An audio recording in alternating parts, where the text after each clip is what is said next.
We're going to spend a considerable amount of time discussing stability and instability of the ankle and of the joints of the hindfoot and midfoot. And to do so, we have to delve into some things that are not precisely imaging as background. And those things will include anatomy in some detail, in fact, in considerable detail. We'll talk a bit about biomechanics and movements of joints just to show you that it's a little bit complex when we deal with the movements of the joints below the level of the ankle. And then we'll be talking about individual ligaments, first their anatomy and then patterns of injury. And through all of this, we'll be stressing MR imaging as the method of choice. When I started in MR imaging, we were not asked to do very much in terms of ligament injuries because acute ligament injuries were treated generally conservatively, and the operative procedures were selected for those patients who had chronic ligament problems. But it seems like that has changed a bit. And a major reason that we do ankle and foot MR imaging does relate to injury, where they're interested not just in the bones, but in other supporting structures. So hopefully you have some of these cases in your practice. Now, in construction, there is a very stable joint that is called a mortise and a tenon. A mortise is a notch-like groove or slot shown by the red area, and a tenon is a projection. And when these two fit together in construction, they provide a very, very stable articulation. With this in mind, many people have looked at the general architecture of the ankle and have said, well, this is a mortise and tenon, because we do have a slot or groove in the distal tibial surface, and the talus does project upward into it. So if this is your belief about the construction or makeup of the ankle, you would suggest that the shapes of the bones themselves, as I mentioned earlier today, would provide a great deal of inherent static stability to the ankle joint. But when you look at the actual anatomy of the bones that make up the ankle, you see some differences from a mortise and a tenon. And I point those out utilizing this particular slide. First, if you look at the bottom image, we have a picture there of the colored surface, articular surface of the talus. And I want to make the point that this is not the shape of a rectangle or a square, but rather when you look at the posterior width of the talus and compare it to the anterior width, they are not the same. The anterior part of the talus is larger, and you'll see what that means in a little while when we talk about what happens to the mortise as we dorsiflex and plantar flex at the ankle. Furthermore, if you look at the sides of the articulation consisting of a medial malleolus and a lateral malleolus, which are shown also in the top two images, you can appreciate that the side walls are not of the same length. So this joint indeed differs considerably from that used in construction, and because of that, does rely on ligaments to provide stability. Fortunately, those ligaments are distributed pretty well around the ankle into three groups, shown here, hopefully in your syllabus with yellow lines. Right? There's a medial set, there's a lateral set, and there is it's not in there? The yellow, see, I think yellow may be the problem. So, okay, draw it in, all right? I'll wait a moment. Okay, but those are, that's pretty easy to draw, okay? So medial, lateral, and syndesmotic groups of ligaments. So these are critical, and of course we know them as the lateral ligamentous complex, the medial or deltoid ligamentous complex, and the tibiofibular or syndesmotic ligamentous complex. So any discussion of the anatomy of the ligaments of the ankle will require that we visit and stop at each of these particular areas, and we will do so in a little while. Now, What's interesting about the ankle is that there is no standard terminology that is used to describe the motion. There is some controversy, as I'll point out in the next slide. Dorsiflexion and plantar flexion are pretty consistent terms in the literature, and these are the prime responsibility of the ankle. There are other movements that take place at the ankle, as we will discuss, but they are much lesser magnitude than dorsiflexion and plantar flexion. Below the level of the ankle, we encounter supination and pronation, and these are the prime responsibility of those two subtalar joints, with contributions also from the joints distal to that level. Now, these supination and pronation, in certain descriptions of those names, are complex movements. Unfortunately, sometimes people substitute inversion and eversion and adduction and abduction to describe supination and pronation. And indeed, it appears to be specially related. If you go into the podiatry literature, the terms supination and pronation are used regularly. You can see the definitions of these. Supination is a combination of plantar flexion, adduction, and inversion. Pronation is a combination of dorsiflexion, abduction, and eversion. If you then visit the orthopedic literature, you can see that they switch things around, substituting inversion for supination in the definition and eversion for pronation. And so therein lies a lot of the confusion. Now, as we have podiatrists here and a few, if any, orthopedic surgeons, I will choose the podiatric language for most of what is to follow.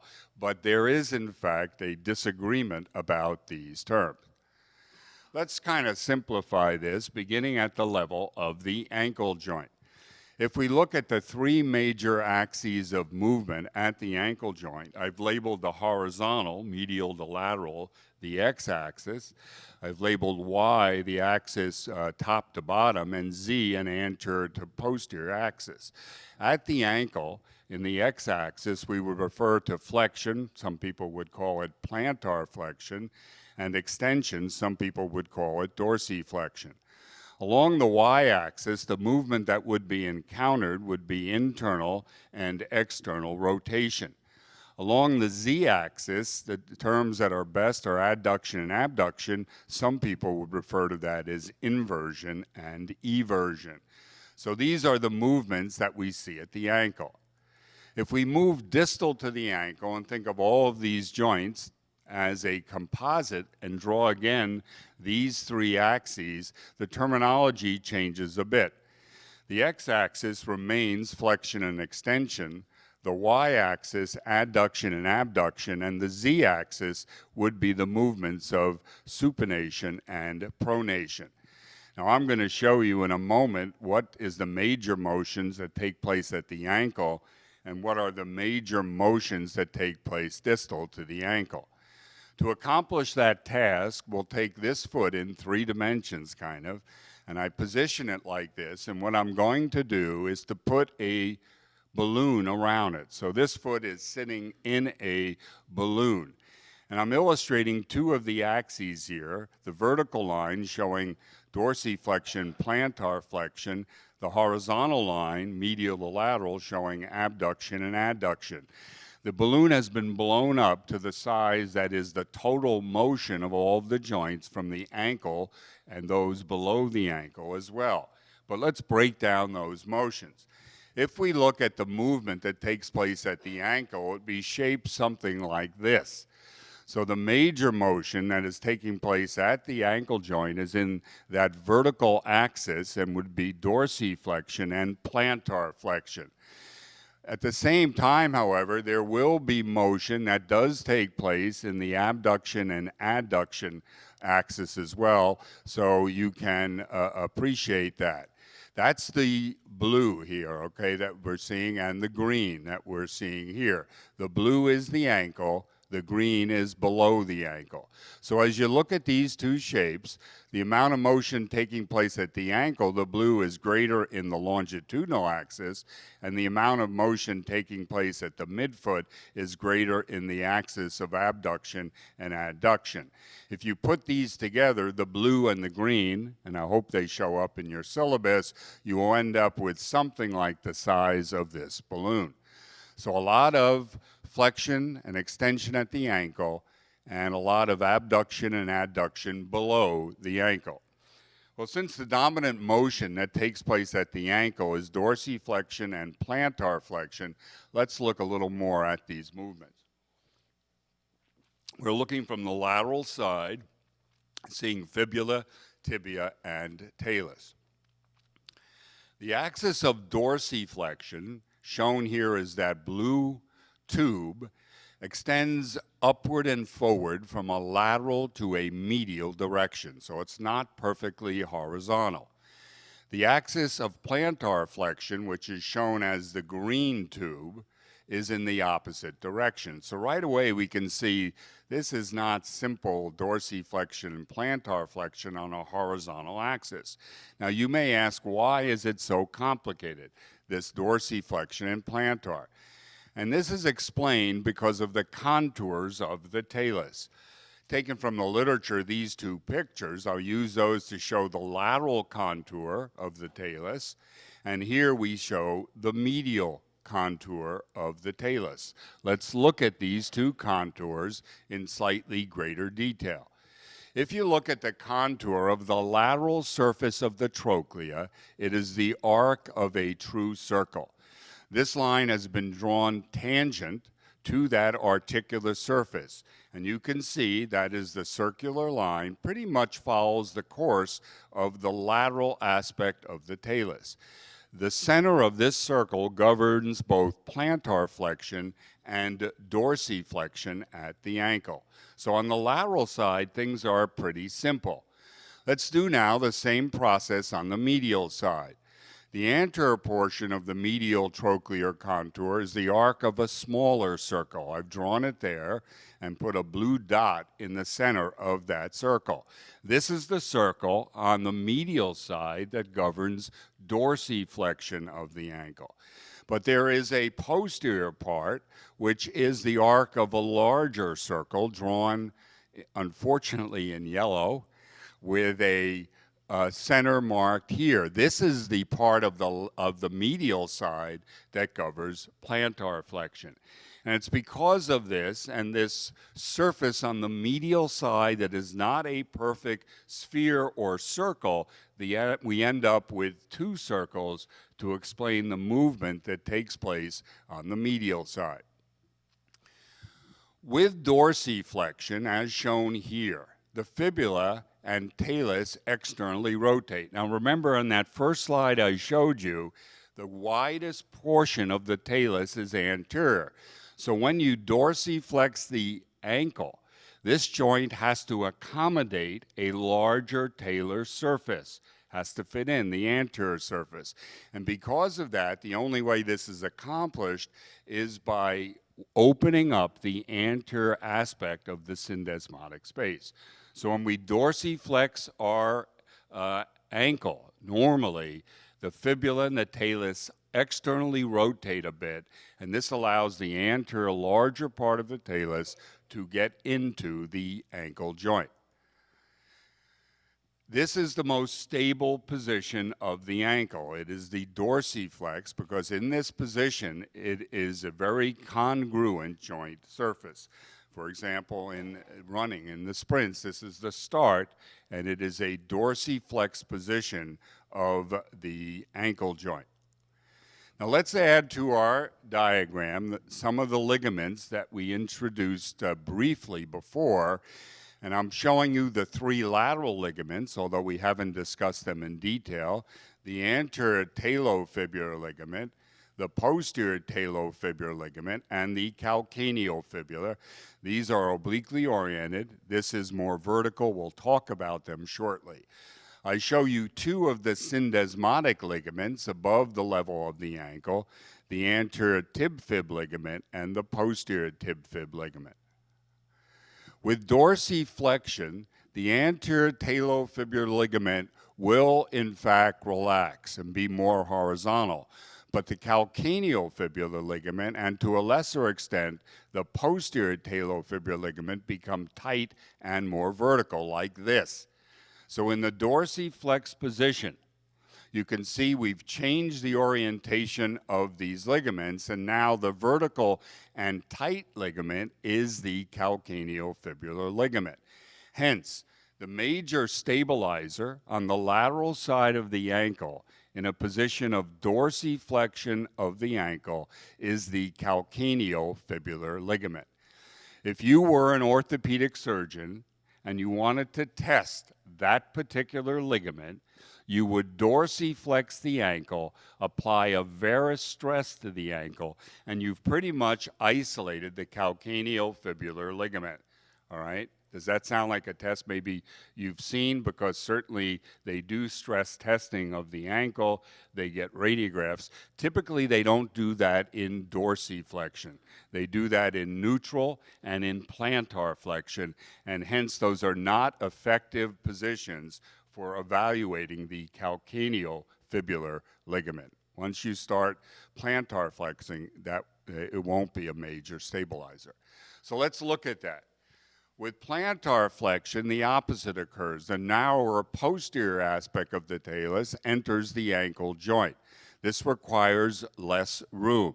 The fibula moves forward and medial with internal rotation, closing the syndesmotic gap. We go ahead now and we add our ligaments. Okay, we'll look at what happens to these ligaments when we plantar flex at the level of the ankle joint. Here we plantar flex.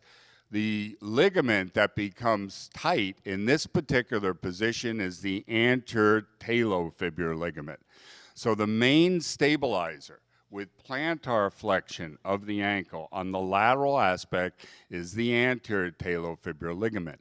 If you wanted to test this particular ligament with varus stress testing, the best thing to do would be to plantar flex the ankle first. That is why at most of the facilities that I have worked, when it comes to getting stress testing of the ankle, we ask the orthopedic surgeons to do the testing. It's not just because of the radiation, but it is actually because they know the position of the foot is critical to isolating a particular ligament on the lateral aspect. And that is why if you interpret those stress tests, you have to kind of look and see which way the foot is pointing to realize that whether it's neutral, plantar flexed, or rarely, it is dorsiflex. Then if it's a positive test, you may have some idea about what ligament is abnormal. Let's look at the subtalar joint. And here are your old friends that we talked about earlier today. We're looking at the undersurface here of the talus and the superior surface of the calcaneus. This is lateral and this is medial in this image. This is medial and this is lateral in this image. We talked about the three facets in the talus and the three facets in the calcaneus. We mentioned that the posterior facet was the widest and largest.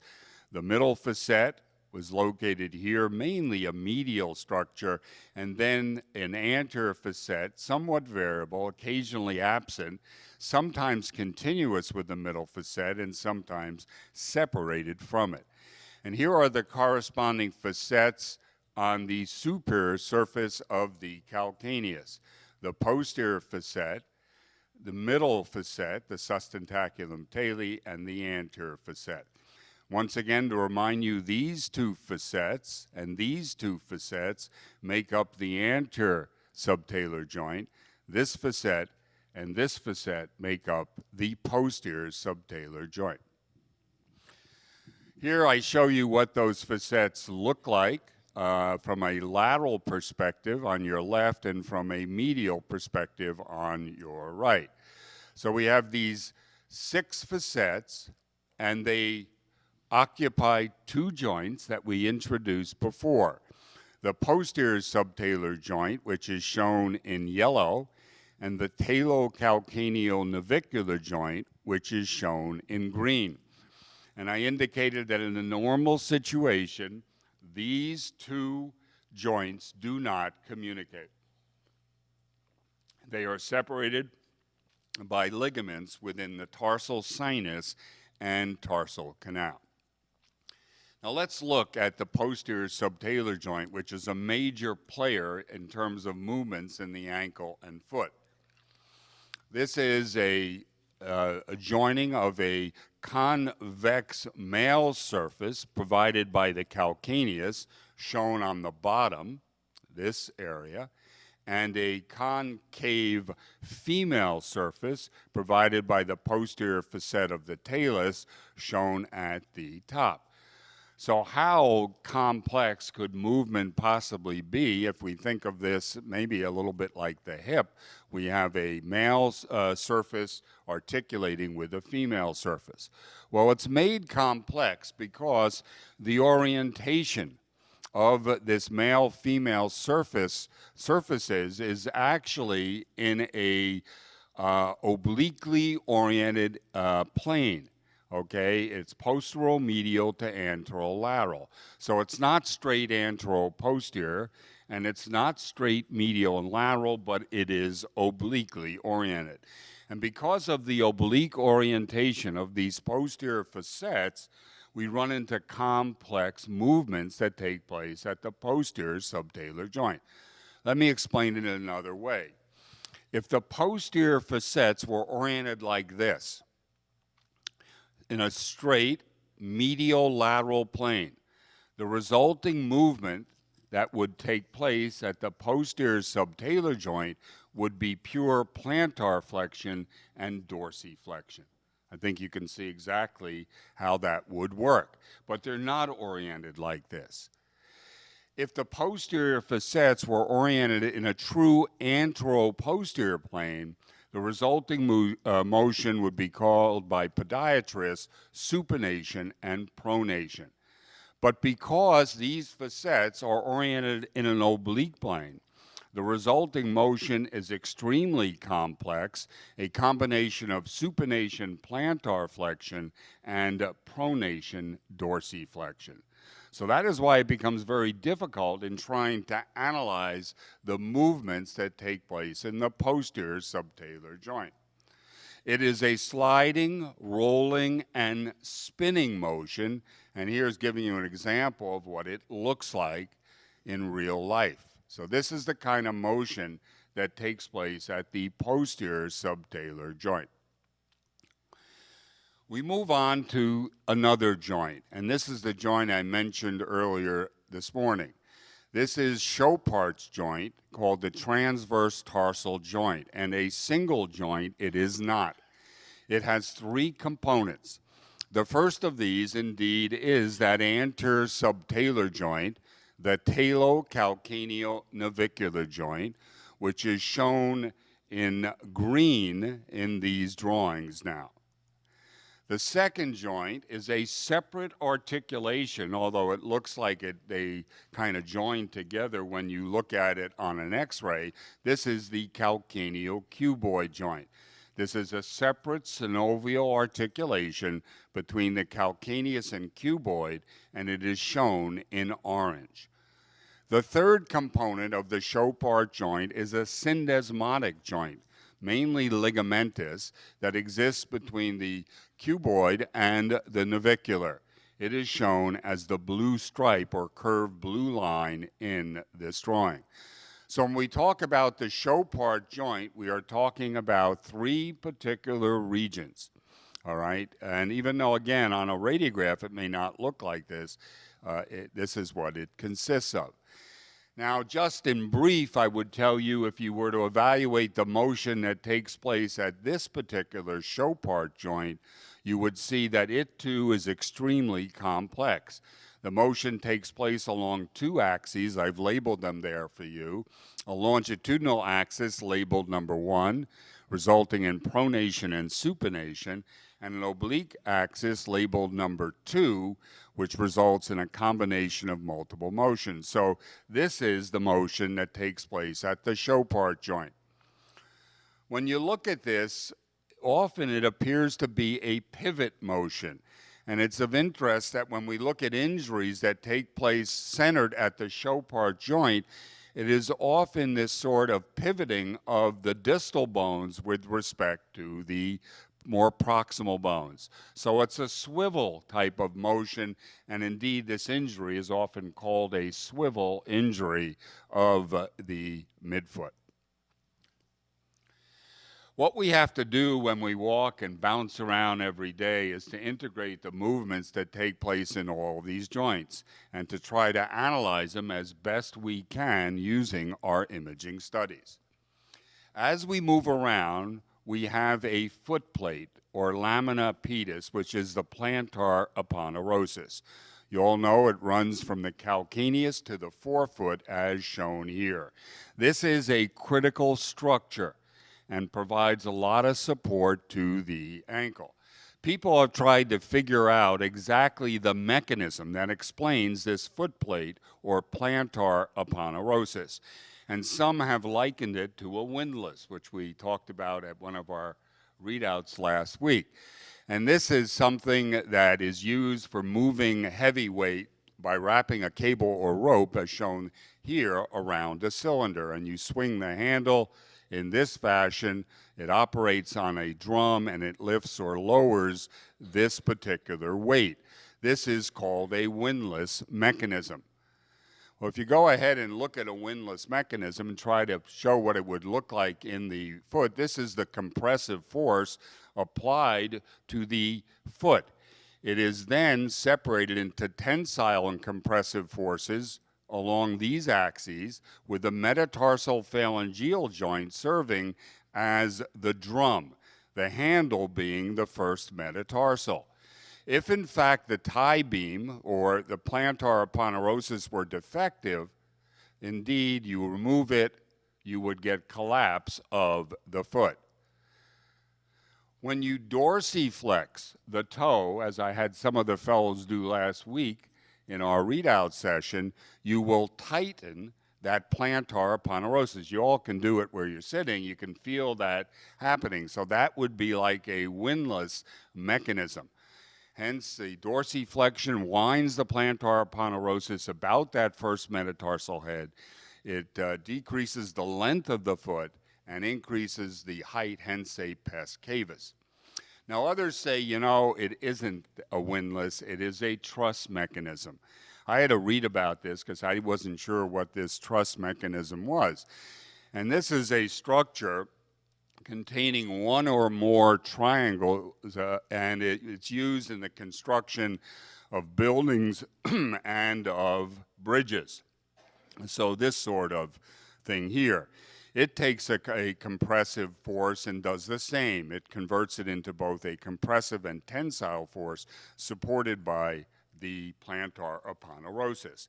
Well, unfortunately, truss mechanisms break down, and I know any of you who can remember the story of what happened in Minneapolis, Minnesota a number of years ago when the bridge collapsed. Indeed, that was a truss bridge. That was the type of bridge that collapsed in that horrible accident. I think it was about 4 or 5 years ago. I don't remember, but that was the kind of bridge that it was. Okay, that's the background. Now we move on to the imaging. And the first part of the imaging that we are going to consider is a step back, perhaps, or even a step forward from MR imaging. It is plain film.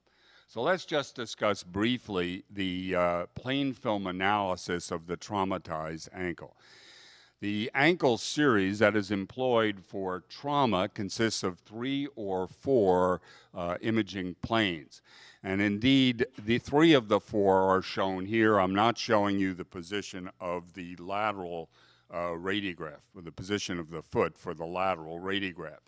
We can have a true frontal or antero-posterior radiograph. We can have a 15 to 20 degree internal rotated view, which is the mortise view, All right, so that's what a mortise view is of the ankle. And then in some places, there is in addition a 45-degree internally rotated oblique view of the ankle. So this is standard, and I'm sure you're called upon to look at these and to try to decide whether or not that ankle joint is normal. So let's look at the AP radiograph. Using some beautiful illustrations provided to me by one of our previous fellows, we can look at what you will see on a true AP radiograph of the ankle. And you can see here that the first thing that becomes apparent is a medial clear space. In the normal ankle radiograph, frontal radiograph, that clear space should be less than 3 millimeters. The width of that medial clear space should be approximately the same as the width of the horizontal clear space between the talar dome and the tibial articular surface. And the overlap on a AP radiograph between the tibia and fibula should be greater than 6 millimeters. So although I'm not one that's big on numbers, I kind of remember the 3 millimeters for the medial clear space and the 6 millimeters greater for the overlap. At least those two numbers I try to remember. So I can look at a normal radiograph of an ankle and see, in fact, that the medial clear space and the horizontal clear space are the same, and there is considerable overlap of the distal tibia and fibula. This would be a normal AP radiograph. And therefore, I could look at another AP radiograph and see it is clearly abnormal. Clearly abnormal because the medial clear space is greater than 3 millimeters. Clearly abnormal because the degree of overlap is much diminished, meaning that the syndesmotic space is widened, and as we'll talk about a little later, the syndesmotic ligaments have been disrupted, and of course in this case there is a fibular fracture. We're going to cover those fractures in great detail a little bit later. So this would be a positive AP radiograph, not just for deltoid ligament problems, not just for a fibular fracture, but for syndesmotic ligament injury as well. The second position is the mortise view, done with 15 to 20 degrees of internal rotation. Here, there is a lot of variability in the lateral clear space. The medial clear space generally is less than 4 millimeters, and the degree of overlap of the distal tibia and fibula should be greater than 1 millimeter. So if we go ahead and look at a mortise view focused on the lateral side, you can see some of these findings. Here we can appreciate that the degree of overlap is less than before, that is less than the true frontal, but indeed is within normal limits. It's greater than 1 millimeter.